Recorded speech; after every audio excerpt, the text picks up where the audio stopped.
When you hand over everything you own to strangers, they have tremendous power over you. We're going to give you a case study, what went wrong with one mover, and what the federal government is and isn't doing about it. Americans are on the move. I still get angry every day that this happened to me. Stephanie Redosh was moving from Virginia to New Jersey in May 2003. She found Giant Van Lines online and got a quote of $800 to move her one-bedroom apartment. But once her belongings were loaded on the truck, Giant doubled the price and demanded cash.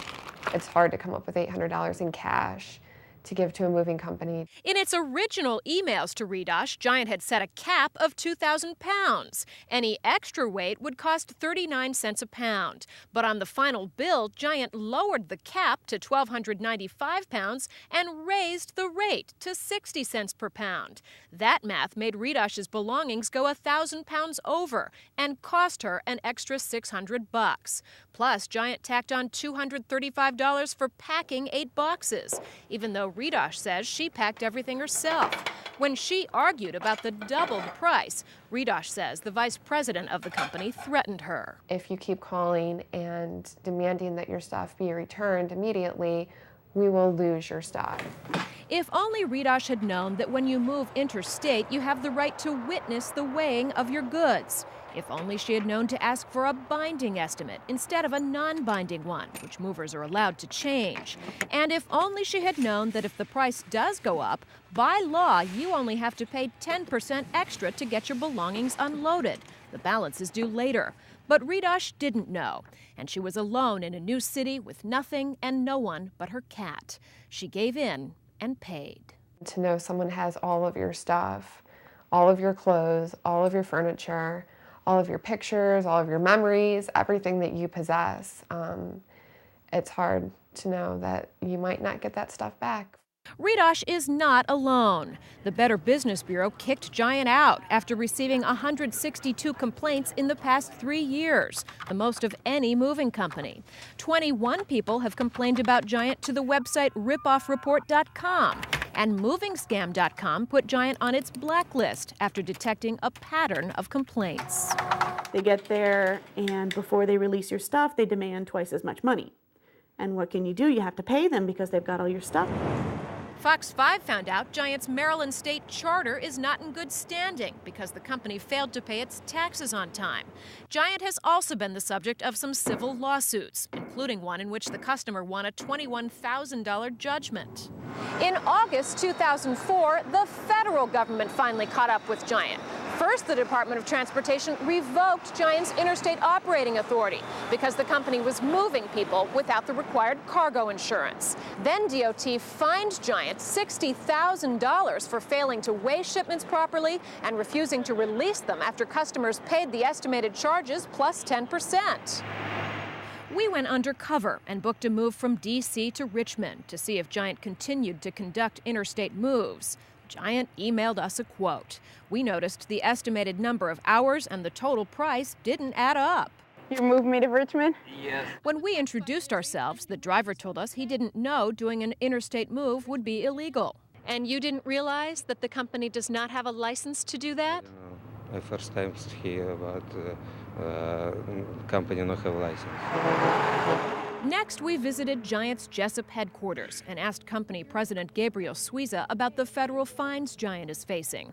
Giant has admitted the violations, but is contesting the amount of the fines. Of course there is wrong. Of course there is. We're not perfect. We're not angel. Every day we are working as hard and harder just to be better, to provide a better service to our customers.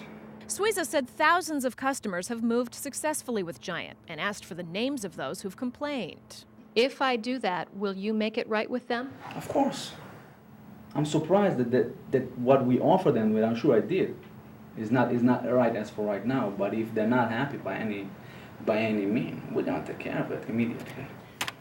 We forwarded the names, but not one of the customers ever heard from Giant. When we asked why Giant was conducting interstate moves without a DOT license, Suiza insisted he had one, but wouldn't show us documentation. My word is not enough? No. my word will have to be enough in that particular case. Just 2 weeks after our undercover test, the Department of Transportation gave Giant its interstate license back. That's right, the same agency that had fined Giant the most of any moving company in 2004. Why would you give a company like that its operating authority back? The way our rules and regulations are set up, if a company comes into compliance, we're required to give them their operating authority back. The Department of Transportation has the power to revoke a mover's license or push for jail time. How often do you take those stronger steps? I don't know on the revocation of authority. Usually if there's a pattern of offenses, then we would move to revoke authority. DOT has yanked 8 licenses in the past 3 years and sent fewer movers to jail. The agency says it ramps up to these penalties only after imposing a series of fines. When and if a mover pays a fine, the money goes into the federal treasury, not to victims. I never received anything from the federal government. I never received anything from Giant Van Lines, not 1 cent, not one dish that was broken, nothing. Stephanie's move is long over, but she's having a hard time moving on. So, what can you do to have a smooth move? Well, first of all, check each mover's reputation with the Better Business Bureau, MovingScam.com, and RipoffReport.com. Have 3 or 4 moving companies come out to your home, look at your belongings, and give you estimates. Do not do it over the phone or email. Interstate movers are required to publish their prices and stick to them. It's called a tariff. Ask for a copy.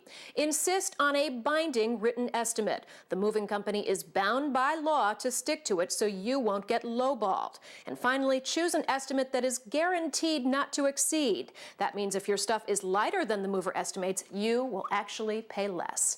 I'm Elizabeth Leamy. Now back to you.